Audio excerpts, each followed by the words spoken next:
నమస్తే, నా పేరు డాక్టర్ లక్ష్మీ పూర్ణిమ, ఆయుర్వేదిక్ కన్సల్టెంట్ మెడినైన్. ఈరోజు మనం నార్మల్గా కూడా మన జీవన శైలి, జీవన విధానాలు మన హెల్తీగా ఉండాలంటే ఎలా ఉండాలో ఆయుర్వేదంలో తెలుసుకుందాం. ఈరోజు నార్మల్గా చూసుకున్నట్లయితే మనం బ్రహ్మ ముహూర్తంలో లేవాలని ఆయుర్వేదంలో చెప్తుంటారండి.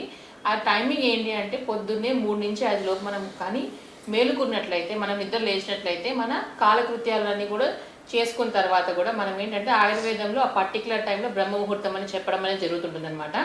అలా వేసిన వాళ్ళలో పాజిటివ్ ఎనర్జీ అనేది కూడా ఎక్కువగా ఉంటుందన్నమాట. ఇలా ఉన్న వాళ్ళలో నార్మల్గా కూడా మన డైలీ రొటీన్లో మనం ఎటువంటి పాటిస్తే మనము హెల్తీగా ఉంటామని చూసుకున్నట్లయితే, మనం మామూలుగా కూడా నిద్ర లేవగానే మనము ముఖం కడుక్కోవడం అనేది ఒకటి నార్మల్గా కూడా చూస్తుంటాం అనమాట. దాన్ని ముఖ ప్రక్షాళన అంటుంటాం అనమాట. అలానే కాకుండా దీంట్లో కూడా మనం ఆయుర్వేదంలో కూడా మనము టూత్ బ్రషెస్ కూడా మనము దాన్ని పూర్వకాలం చూసుకున్నట్లయితే మనకి చాలా మంది కూడా వేప పుల్లలతో పళ్ళు తోముకోవడం అనేది మనం చూస్తుంటాం అనమాట. ఆయుర్వేదంలో అయితే డిఫరెంట్ టైప్స్ ఆఫ్ పుల్లలు కూడా చెప్పారండి. ఎందుకంటే వాళ్ళ బాడీ ప్రకారం కానీ క్రానిక్గా డిసీజెస్ కొన్ని ఉన్నా కూడా ఆ పుల్లలతో తోముకున్నట్లయితే వాళ్ళకి ఆ ప్రాబ్లమ్స్ తగ్గిపోవడం అనేది కూడా చెప్తుంటారు అనమాట మన చరక సంహితలో. అలా ఉన్న వాళ్ళలో నార్మల్గా కూడా మనము డైలీ మనం చేసే రొటీన్లో కూడా మనము హెల్తీగా ఉన్నప్పుడు మనకి ఎటువంటి ప్రాబ్లమ్స్ కూడా రాకుండా ఉంటాయి. అలా చూసుకున్నట్లయితే నార్మల్గా కూడా మనం ముఖ కవలము గండుషం అని కూడా చెప్తుంటాం అనమాట. నోట్లో వాటర్ పుక్కిలించుకోవడం అనేది ఒక ప్రక్రియ కూడా ఉంటుంది. అంటే మనం మౌత్ క్లీనింగ్ టెక్నిక్ అండి. చాలా మందికి కూడా కొంతమందికి బ్లీడింగ్ గమ్స్ కూడా ఉంటుంటుంది అనమాట. దానివల్ల జింజివైటిస్ అని కూడా అంటుంటాం కదా. అలా ఉన్న వాళ్ళలో ఈ కాస్టం ఏదైనా కూడా మనకి ఇప్పుడు వేప పుల్లని తీసుకున్నాం అనుకోండి, అదేం చేస్తుంటే యాంటీ బ్యాక్టీరియల్ ప్రాపర్టీ ఉంటుంది. కాబట్టి మీకు ఎటువంటి బ్యాక్టీరియా లోపల ఉన్నా కూడా అది తగ్గించడమే కాకుండా మీకు ఆ ఇన్ఫ్లమేషన్ కూడా తగ్గిస్తుంది అనమాట. కాబట్టి న్యాచురల్ వే ఆఫ్ దాంట్లో కూడా మనం ఆ దంత కాస్టలు కూడా మనము ఆయుర్వేదంలో చాలా వరకు చెప్తుండడం జరుగుతుంది అనమాట. దాంతోపాటు కూడా నస్యం అనేది కూడా చెప్తుంటారు. రోజు కూడా మనము బ్రష్ చేసుకోవడం ఎంత ముఖ్యమో అలానే నస్యం చేసుకున్నట్లయితే కూడా మనకి upper part of the body మొత్తం కూడా స్టిమ్యులేట్ అవడం అనేది జరుగుతుంటుంది అనమాట. ఇలా కొన్ని వాళ్ళు డైలీ చేయడం అనేది కూడా చెప్తుంటారండి. ఇంకోటి వచ్చి కాళ్ళు చేతులు కూడా రోజు మనము నూనెతో కానీ మర్దన చేసుకున్నట్లయితే మనకి సర్క్యులేషన్ పెరగడమే కాకుండా కూడా మనకి త్వరగా కూడా ఈ బర్నింగ్ సెన్సేషన్ కానీ పెయిన్ అనేది కూడా మీకు రాకుండా ఉండడం వల్ల జరుగుతుంది అనమాట. ఇంకా చూసినట్లయితే రోజు కూడా మీరు కంపల్సరీగా మనం గోరువెచ్చని నీళ్ళు తాగడం అండి.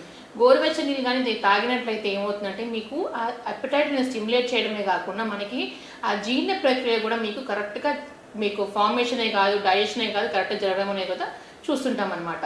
ఇలా ఉన్న వాటిల్లో ఆయుర్వేదంలో చూసుకున్నట్లయితే చాలా వరకు కూడా మనకి హెల్తీ టిప్స్ అనేది చాలా వరకు చెప్తూనే ఉంటారు. దాన్ని కానీ మనం కొంచెం ఫాలో అయినట్లయితే మన హెల్త్ని అయితే కంపల్సరీగా కాపాడుకోగలుగుతాము. అలా వాటిలోనే కొన్ని మీకు ఈరోజు చెప్తున్నాను.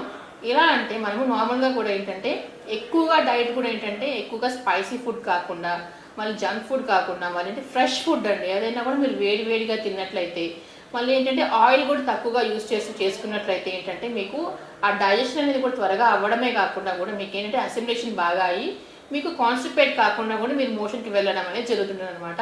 ఇలా ఉన్న వాళ్ళలో చాలా వరకు కూడా దీర్ఘకాలిక వ్యాధులు కూడా రాకపోవడం అనేది కూడా చూస్తుంటాం అనమాట. మనకి ఎప్పుడైతే మన డైట్ సిస్టమ్ కానీ పాడవడం జరుగుతుందో అప్పుడు మీకు వేరే రకాల రోగాలు అనేది కూడా మనకి రావడం అనేది జరుగుతుంది అనమాట. నార్మల్గా డైజెషన్ సిస్టమ్కి మనకి ఏదైనా ప్రాబ్లం వచ్చిందనుకోండి, మెయిన్గా మనం చూసే వ్యాధులు ఏంటి అంటే గ్యాస్ట్రైటిస్ ఒకటి అండి. గ్యాస్ట్రైటిస్, అజీర్ణం, ఇంకా చూసినట్లయితే పైల్స్, ఫిషర్స్ అనేది కూడా మనం చూస్తుంటాం అనమాట. ఇలా వాటిలో మన డైజెషన్ కానీ కరెక్ట్ చేసుకున్నట్లయితే మన బాడీ బిల్డింగ్ కూడా మనకి చాలా వరకు కూడా కొంతమందికి మనం చూసుకున్నట్లయితే వాళ్ళకి తిన్నది వంట పట్టకపోవడము, అసిమిలేషన్ ప్రాబ్లం అనేది చాలా మందిలో చూస్తుంటాం అనమాట. అలా ఉన్న వాళ్ళల్లో కూడా మనం మన బాడీకి తగినట్లు డైట్ తీసుకుంటూ మనం కొన్ని ఎక్సర్సైజెస్ కానీ, ప్రాణాయామం కానీ, సూర్య నమస్కారాలు కానీ చేసినట్లయితే మీకు ఈ ప్రాబ్లం నుంచి కూడా చాలా వరకు కూడా బయటపడొచ్చండి. దాంట్లో కూడా కొంతమందికి అగ్ని బాగా తగ్గిపోయిన వాళ్ళలో ఏమవుతుందంటే మీకు వాళ్ళు చాలా వీక్గా అయిపోవడము, బాడీ వెయిట్ లాస్ అవ్వడం కూడా జరుగుతుంటుంది.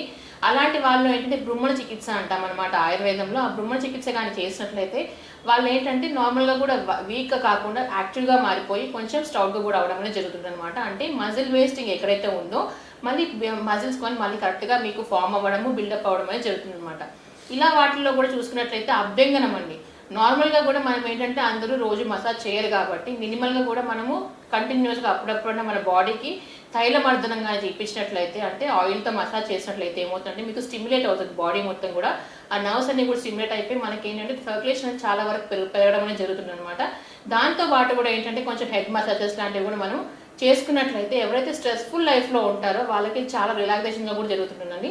ఇంకా చూసినట్లయితే ఆయుర్వేదంలో మనం కంపల్సరీగా ఏంటంటే కొన్ని వాటర్తో తాగడం ఒకటి, ఆయిల్తో మర్దన చేసుకోవడం ఒకటి, ఇలా చిన్న చిన్నవి చాలా వరకు చెప్తుంటారండి. కాబట్టి ఇటువంటి చిన్నవన్నీ మనం పాటించినట్లయితే మన బాడీని మనము మన కంట్రోల్లో పెట్టుకొని ఎటువంటి డిసీజెస్ లేకుండా కూడా చాలా హ్యాపీగా మన లైఫ్ని లీడ్ చేయొచ్చండి.